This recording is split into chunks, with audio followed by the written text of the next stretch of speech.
This is going to be a video tutorial on how to enable dark mode in Mozilla Firefox using an iOS device. I'll be using an Apple iPhone SE. Let me jump over to my phone here.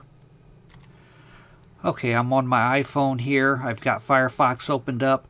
To enable dark mode, what you want to do is go down to the 3-bar hamburger menu in the lower right hand corner and select that.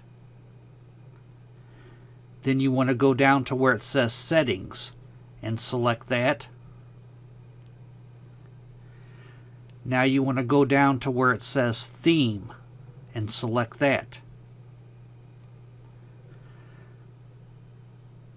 If this is toggled on here, use system light dark mode. If it's toggled on, just toggle it off and it will present you with some more options. And then as you can see down at the bottom, it says theme picker. It's set to light theme. You want to click on dark. And now it is in dark mode. That's how you turn on dark mode in Mozilla Firefox using an iOS device. Thanks for watching.